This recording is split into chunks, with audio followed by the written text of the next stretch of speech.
இந்த ஐயா கருணாநிதி சொல்வார்ல, தமிழர்களே என்னை நீங்கள் கடலில் தூக்கி போட்டாலும்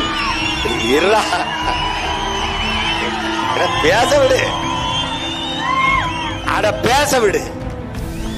என்னை நீங்கள் கடலில் தூக்கி போட்டாலும் கட்டு மரமாக மிதப்பேன், கவிழ்ந்து விட மாட்டேன், உங்களைத்தான் கவிழ்த்தி விடுவேன்.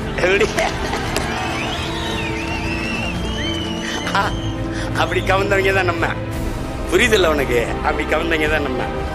இப்ப இதே மாதிரி உங்க அண்ணன் சொல்றேன் பாரு, உங்க அண்ணங்க பிடிச்சுக்க.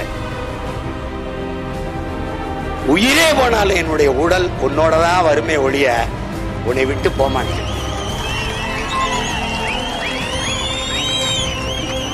நம்முடைய தலைவன்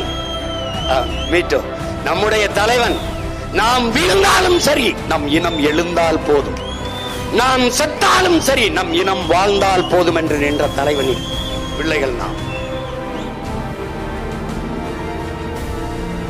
இதெல்லாம் இல்லடா, அது ஓட்டு போடுறான் போடல, நீ பயப்படாத. உறுதியா நம்ம வெல்லுவான், உறுதியா வெல்லுவான். டே இங்க வர்றா, டே இங்க பாரு. நான் உங்க அண்ணன் வச்சிருக்கிறது காத்தடிக்கும் திசையெல்லாம் பறந்து போற பதர்கள் அல்ல. நீங்கள் புயலே அடித்தாலும் நகராமல் அதே இடத்தில் நிற்கிற வீரியமிக்க நெல்மணிகள். நான் பதர்களுக்குள்ளே நெல்மணியை தேடியவன் அல்ல. ஒரு எளிய மகன் நானே உழுது விதைச்சு வளர்த்து நீர் விட்டு உரமிட்டு அறுவடை செய்து நல்ல நெல்மணிகளை புறக்கி எடுத்துக் கொண்டிருக்கிறேன். அதுதான் என் முன்னாடி கூடி நிற்கிற இந்த நெல்மணிகள், வீரியமிக்க நெல்மணிகள். வேளாண் பெருங்குடி மக்களில் பிறந்த பிள்ளைகளே, ஒரு நெல் ஒரு நாற்று, ஒரு நெல் ஒரு நாற்று. நாற்றங்காலில் இருந்து பிடுங்கி இன்னொரு நிலத்தில் ஒரு நெல், ஒற்றை நெல் நடவு. ஒரு நெல் தான்.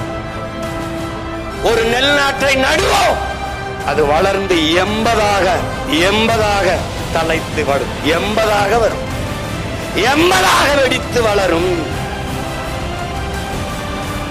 80 நெல் கதிர்.